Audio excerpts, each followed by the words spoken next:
Welcome back to GAA Fan TV. It was Limerick 129, Clare 29 points. It is a bit of a delayed match reaction. I did watch this game yesterday, but wasn't around in the house. So we're doing a match reaction now. There will also be a podcast later on tonight, 9 o'clock. Put that in your diary. We'll be running through this in much bigger detail. But look, there was no way I was ever not going to discuss this game because this was the biggest spectacle we've seen in the GAA this year, in my opinion, other than club finals, but obviously they're coming more so from 2021. But in terms of the inter-county season this year, this was the biggest game in all codes, and it was an absolute spectacle, one of the games of the year, and a game that certainly did not disappoint in any way whatsoever. Had late scores, drama, goal chances, had absolutely everything. Both sides, as a matter of fact, were level, I think, 16 times in the entirety of the game. I mean, that just goes to show how little is between these two counties. I mean, they were level.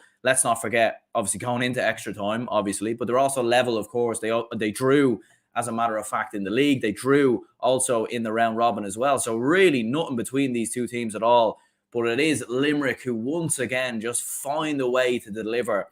You know, there's an expression that a famous German man who manages Liverpool by the name of Jurgen Klopp, and he says mentality monsters about his own team a lot of the time. And I think the same thing can be applied to this Limerick side, because anytime the going has got tough since 2019, they have found an answer. Like, you think of those battles with Waterford, when Waterford were putting them under pressure, you know, this very dynamic attacking team under Liam Cahill that was getting the likes of, you know, Calum Lyons forward, Ozzie Gleeson was shooting the lights out, Desi Hutchinson obviously coming back from, you know, playing football over in Brighton. And they found a way to come through that. They also found a way to come through Tipperary as well. Let's not forget, 10 points down at half-time. They came back and absolutely obliterated them, wiped them off the field. It wasn't even a contest. You know, Cork, this young side again, young players coming through, very attacking side. Shane Kingston scores an early goal. You're worried for Limerick maybe in that All-Ireland final. They respond and blow them away. And again, in this game, under pressure at different times, you know, Clare had the lead at different stages in the game. There was times, especially towards the end of the game, where I felt like Limerick got a little bit sloppy in the second half, sort of from like the 50th to the 70th minute. I thought Limerick were very sloppy, few uncharacteristic wides, and they allowed Clare really to put their foot on the gas. And, you know, going into extra or injury time, both sides were level. It really could have went either way. You were talking about a breaking ball maybe going in the favour of Clare. You know, could they get Tony Kelly on the ball, Peter Duggan, Shane O'Donnell, who had a very good game. You know, there was all sorts of question marks maybe there. But, you know, obviously goes to extra time, and Limerick again find the answer. And they always seem to find answers in different ways. You know, Declan Hannon stepping up with a superb point, you know, just right at the end of normal time as well. Just extraordinary, really. You do have to give Clare a lot of credit, though. Look, Clare, they're a serious team, and without question, as of right now, they are the second best team in the country. Things change very quickly in hurling. We've seen that very quickly. You know, Waterford were the second best team in most people's eyes. Before you knew it, they were out of the championship. You know, Cork are still very much in the mix. Kilkenny obviously beat Galway on Saturday, so they're very much in contention as well. But, you know, it was an impressive performance from Clare. I mean, they went at Limerick, you know, blow to blow, some fantastic hurling at different points. Tony Kelly, you know, out of this world, isn't he? He's the best hurler in the country, I think, in my opinion. I mean, Cian Lynch maybe probably shades it just on all-round ability, because not only can Lynch score wonderful scores, but it's his stick work. It's, you know, everything he does off the ball as well. And he's sort of that integral cog in that system and that machine that is this Limerick team. But Tony Kelly, in terms of technical ability, in terms of skill level, I think he's just out of this world. I mean, that point right at the end from the sideline, you know, I was watching it with a few friends, and I remember thinking, he's not gonna go for the point there, is he? You know, it's just risky. Surely he's gonna try work it inside, you know, and try work something from there. But he just slots it over, no hesitation, calm as you like, you know, proper power on the shot as well. Just unbelievable, out of this world from Tony Kelly.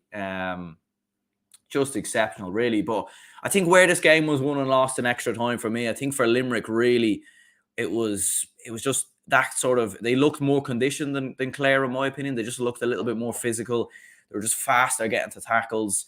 They managed the game, I think, very, very well when they were in front as well. this Limerick side now is a very experienced team. It's still a young team, but it's a very experienced team, and they know how to close out games. And we've seen them do that in the final sort of couple of minutes when Clare just started to put the pressure on a little bit in extra time.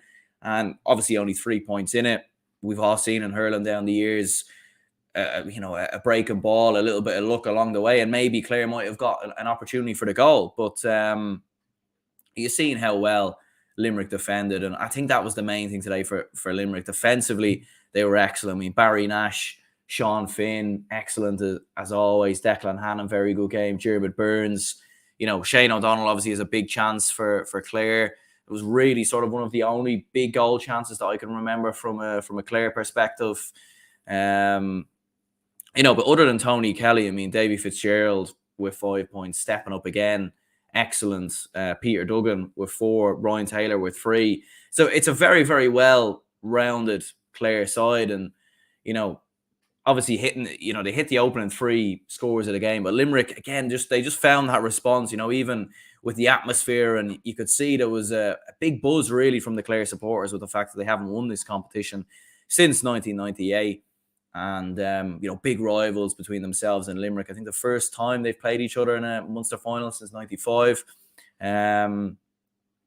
So real, a lot on the line. But Limerick just brilliant again. Grode Hegarty, stepping up to the criticism, sort of righting the wrongs of what happened in the league game. He gets the goal, sets the stage, and big performance from him as well. He finished with a goal. Cathal O'Neill, 2 points from him again. Just another player sort of being wheeled through from a Limerick perspective. But the man of the match, Shamey Flanagan, I mean, he was unbelievable. 8 points in total, and some of his point scoring was excellent. And you think this was a man back in 2020 that was struggling to get into the side, was more so making an impact off the bench. But from last year and this year, he's come into the team. He set the stage, set the tone, and he's been absolutely excellent in a full forward. It's not, the fact he finished with 8 points is brilliant, because normally with Flanagan, it's that support players around, for the other players around him, be it Aaron Gallan or, Cole Hayes, Tom Morrissey. So, just excellent from a Limerick perspective. Their bench made a big impact as well. David Reedy, Conor Boylan, both getting on the score sheet as well, making a big impact from a Limerick perspective there.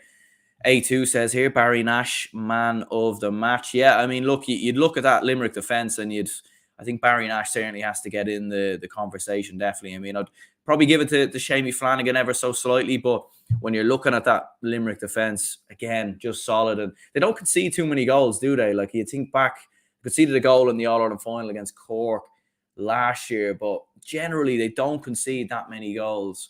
And it's just a testament, really, to not just their defensive work, but I think their midfield work as well, from the likes of Dara O'Donovan and William O'Donoghue. So excellent, really. But yeah, look, let me know your thoughts, your opinions in the comments down below. I think from a Clare perspective, they obviously play. I'm not too sure who they play. They obviously played either Wexford, Kerry, or Cork, Antrim. One of those 4. I think they'd be confident going in against all them 4. Their recent championship record against Wexford's been pretty good. They won the last 2 against them. And I mean, they've improved even more so this year. Like that was probably, they beat Wexford in the last 2 seasons when Wexford were going in as favourites. Don't think they'll fear Cork either, haven't beaten Cork already this year. So I reckon they fancy their chances. So I do expect Clare to make it back to an All-Ireland semi-final themselves against Kilkenny in an All-Ireland semi-final. I mean, that would be, that would be a classic game. And you'd probably maybe fancy Clare a little bit, but as Kilkenny proved on Saturday, they're certainly a team that you cannot write off, in my opinion. Patrick says it was the game, the GSM, presume he means game there of the ages. I'll auto-correct you there. But yeah, it was. If that's what you mean there, it was the game of the year, unquestionably, and the best. I mean, I really enjoyed the All-Ireland final last year, neutral, just because it was excellent hurling. But in terms of it actually being a sort of a competitive spectacle, it probably wasn't. It wasn't this. So probably the best game of hurling, maybe Kilkenny Cork, maybe last year in the semi-finals was really good, to be fair. But yeah, massive congratulations to Limerick. As I said, when the going gets tough, they find an answer, and that's why I think Lee McCarthy is going to be staying in that part of the country once again, because they keep finding answers. I'd love to see them play Kilkenny at some point. I know it's been a while since 2019. Obviously, a lot has changed since then. But you just love to see that matchup again, because it's sort of like the one game that Limerick have lost, like big championship game that they have lost in the last 4 years. So you'd love to see that, but we'll obviously have to wait and see. It would be an All-Ireland final if that happened, and that would be a classic, wouldn't it? But yeah, cheers to anyone who tuned in to the stream here. As I said, a delayed reaction.